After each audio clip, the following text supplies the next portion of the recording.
Hello दोस्तों, बहुत बहुत स्वागत अभिनंदन एक बार फिर से RDXGS गुरु में। दोस्तों, हम भारतीय संविधान पढ़ रहे हैं। संविधान में क्या है, आज एक नया चैप्टर शुरू करेंगे, राजनीतिक दल, है ना। आज सुबह भी एक चैप्टर मैंने डाला था, छोटा सा था, इसलिए मैं सोचा एक अभी डाल देते हैं। आप देखिए, मुझे ख़त्म करना है, जल्दी जल्दी ख़त्म करके दूसरा सिलेबस शुरू करते हैं, दूसरा कुछ शुरू करेंगे सब्जेक्ट। ठीक है, चलिए तो शुरू करते हैं। जनप्रतिनिधि अधिनियम 1951, यानी जनप्रतिनिधि अधिनियम 1951 राजनीतिक दलों को पंजीकरण की व्याख्या करता है। राजनीतिक दलों का पंजीकरण होगा इसी के तहत। 52वां संविधान संशोधन 1985 द्वारा राजनीतिक दलों को प्रथम बार संवैधानिक दल, मतलब संवैधानिक मान्यता कब मिली? 52वां संविधान संशोधन 1985 द्वारा। राजनीतिक दल यानी राजनीतिक जो दल है ना, वो राष्ट्रीय, राज्य स्तरीय एवं क्षेत्रीय स्तर पर तीन तरह से विभाजित, मतलब तीन स्तरों में उनको विभाजित किया गया है। कुछ जो होते हैं राष्ट्रीय स्तर के होते हैं, कुछ राज्य स्तर के होते हैं और कुछ क्षेत्रीय स्तर के होते हैं। वर्तमान में कुल आठ जो हैं राष्ट्रीय स्तर, ये याद रखना है। और उनके चुनाव चिन्ह अगर याद रखो तो, लेकिन ये जरूर याद रखना कौन कौन से दल जो हैं हमारे राष्ट्रीय स्तर के हैं। अभी सबसे पहले बीजेपी, भारतीय जनता पार्टी, क्या है चिन्ह क्या है इसका? कमल, भारतीय जनता पार्टी है। दूसरा है इंडियन नेशनल कांग्रेस, यानी भारतीय राष्ट्रीय कांग्रेस, हाथ का पंजा, ठीक है, राहुल गांधी वाली जो है। फिर है बहुजन समाज पार्टी, BSP, ये किसकी? मायावती जी वाली। अच्छा, क्या है चिन्ह? हाथी। चौथा है भारतीय कम्युनिस्ट पार्टी, CPI। CPI क्या है? हाशिया, हाशिया होता था ना ऐसे काटने वाला। भारतीय फिर है भारतीय कम्युनिस्ट पार्टी मार्क्सवादी, यानी CPIM, CPI और ये CPIM, मतलब मार्क्सवादी। और इसमें क्या है? हथौड़ा, क्या क्या है इसका? हथौड़ा, हाशिया व तारा, हथौड़ा, हाशिया व तारा। अच्छा, राष्ट्रीय कांग्रेस एक अलग है। देखिए, भारतीय राष्ट्रीय कांग्रेस INC अलग है और ये नेशनल कांग्रेस अलग है। ये इसका चुनाव चिन्ह क्या है? घड़ी। सातवां है ऑल इंडिया तृणमूल कांग्रेस, यानी तृणमूल, TMC, तृणमूल कांग्रेस। ये क्या है? फूल और घास, फूल और घास इसका चुनाव चिन्ह है। और ये है बहुत इंपॉर्टेंट है, ये याद रखना। अभी सबसे लास्ट जो बनी है NPP, नेशनल पीपल्स पार्टी, इसका चुनाव चिन्ह है पुस्तक। ये क्या है? पूर्वोत्तर भारत की पहली राष्ट्रीय पार्टी है, जिसकी स्थापना 2013 में हुई थी और PA संगमा ने इसकी स्थापना की थी। याद रखना, national party, national people's party 8वीं और अंतिम राष्ट्रीय पार्टी है। ठीक है, बहुत इंपॉर्टेंट है, पूछेगा तो ही पूछेगा। अच्छा, राष्ट्रीय दलों को अगर मान्यता मिलती है तो क्या शर्तें हैं उसकी देखते हैं। राष्ट्रीय दल मतलब राष्ट्रीय दल, कोई भी दल राष्ट्रीय दल कब होगा? BSP राष्ट्रीय दल क्यों है और सपा राष्ट्रीय दल क्यों नहीं है, देखते हैं चलो। अच्छा, क्या क्या दल है, क्या क्या है उसकी शर्तें? लोकसभा या विधानसभा में 4 या अधिक राज्यों में, लोकसभा या विधानसभा के जो चुनाव हो रहे हैं उनमें 4 या अधिक राज्यों में वैध मतों का 6% मत मिल जाए। साथ ही किसी राज्य या राज्यों में लोकसभा की 4 सीट मिल जाए। मतलब देखो, इनमें से तीन में पॉइंट लिख रहा हूँ, इन तीनों में से कोई भी एक हो जाएगा तो वो राष्ट्रीय पार्टी बन जाएगी। मतलब लोकसभा या विधानसभा में चुनाव हुए, 4 या अधिक राज्यों में वैध मतों का 6% मत हर एक राज्य में मिलना चाहिए। अच्छा, 6% मत मिल जाए, या किसी एक राज्य में या ज़्यादा एक से अधिक राज्यों में 4 सीटें मिल जाएं, ये कंडीशन हो जाए। या अगली क्या है?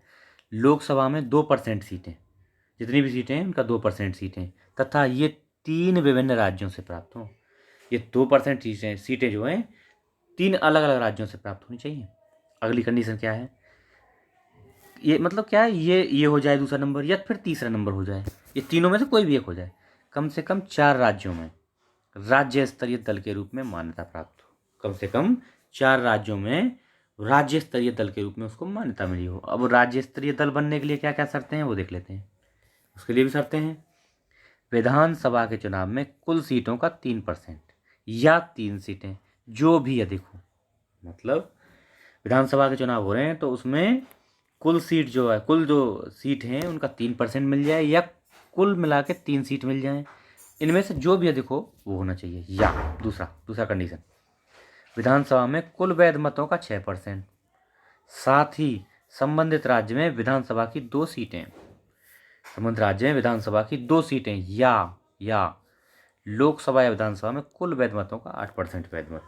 मतलब क्या है, या तो विधानसभा में कुल, दूसरा कंडीशन है विधानसभा में कुल वैध मतों का 6%, साथ ही संबंधित राज्य में विधानसभा की 2 सीटें। अगर 6% वोट मिल रही हैं तो उसको क्या है, 2 सीटें भी होनी चाहिए उस राज्य में, या 8% वैध मत मिल जाए विधानसभा लोकसभा चुनाव में तो भी राज्य स्तरीय पार्टी बन जाएगी। लोकसभा चुनाव में कुल वैध मतों का 6%, अगर 6% मिल रहा है लोकसभा में, साथ ही उसके साथ क्या होगा, संबंधित राज्य में लोकसभा की कम से कम 1 सीट। अगर 6% वोट मिल रही हैं और तो उसके साथ फिर एक क्या होना चाहिए, 1 सीट भी मिलनी चाहिए, किसकी, लोकसभा की। या लोकसभा चुनाव में प्रत्येक 25 सीट पर 1 सीट, या तो 1 सीट मिल जाए, या तो ये ऊपर वाली कंडीशन हो जाए, या हो जाए कि लोकसभा के चुनाव में प्रत्येक वैध सीटों में, मतलब प्रत्येक 25 सीटों में 1 सीट, यानी जब लगा लो जितनी सीटें हैं उसके हिसाब से 25 सीटों पर 1 सीट, तो कितनी सीट पड़ जाती, इतनी सीट मिल जाए। अच्छा, अब निर्वाचन की अधिघोषणा कौन करता है, तो अगर संसद के लिए निर्वाचन है, राज्यसभा और लोकसभा का, तो राष्ट्रपति करेंगे, और विधानमंडल का है यानी विधान परिषद और विधानसभा, तो इसकी राज्यपाल करेंगे।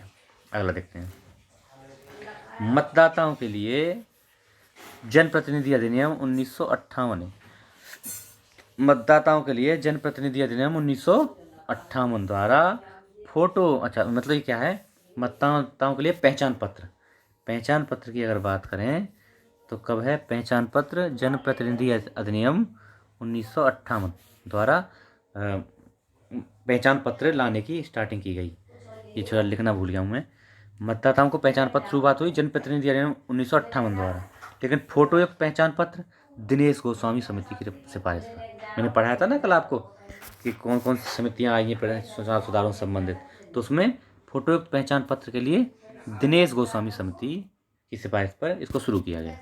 मतदान की आयु मतलब 21 वर्ष से 18 वर्ष, मैंने बताया कब हुई, 61वां संविधान संशोधन 1989 में। लेकिन किसी समिति की सिफारिश पे हुई होगी ना, अपनी तो हुई नहीं होगी, तो तारकुंडे समिति की सिफारिश पर हुई थी। तारकुंडे समिति की सिफारिश पर 61वां संविधान संशोधन द्वारा 1989 में यह काम हुआ। भारतीय राष्ट्रीय कांग्रेस, इसके बारे में कुछ चीज़ देख लेते हैं। स्थापना कब हुई है, 1885 में, और इसके प्रथम अध्यक्ष कौन थे, व्योमेश चंद्र बनर्जी है, WC बनर्जी बोलते हैं, WC बनर्जी। अच्छा, ये क्या है, ब्रिटिश शासन की प्रतिक्रिया के रूप में हुई थी, मतलब ब्रिटिश शासन जो चल रहा था, उसका जो शोषण चल रहा था, उसके अगेंस्ट में ये हुई थी।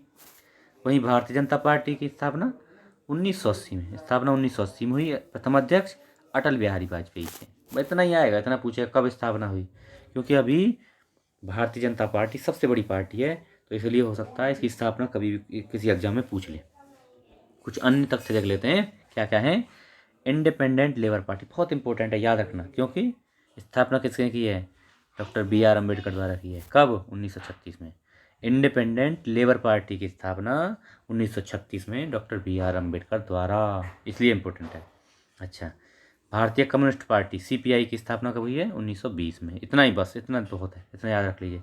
और ये कम्युनिस्ट पार्टी ऑफ इंडिया मार्क्सवादी, CPIM मतलब वही कम्युनिस्ट पार्टी मार्क्सवादी, इसकी स्थापना 1964 में। तो ये याद रखना। ये छोटा सा लेक्चर था, आशा है आपको पसंद आएगा। आज यहीं समाप्त करते हैं, जल्दी से जल्दी ख़त्म करने, मुझे लग रहा है 2-3 लेक्चर और लगेंगे, ज़्यादा नहीं रहा है। मैं ये सोच रहा हूँ कि कहीं छोटी मोटी चीज़ें 1-2 दिन के चक्कर में छूट ना जाएँ, इसलिए मैं सबको लगभग कवर कर चुका हूँ। एक आधा छोटी सी चीज़ रह गई, उसको और कवर कर देते हैं। चलिए, इसको शेयर करिए, चैनल को सब्सक्राइब करवाइए, बढ़वाइए भाई, थोड़ा सा चैनल को शेयर वेयर नहीं कर रहे हैं आप लोग। Thank you so much.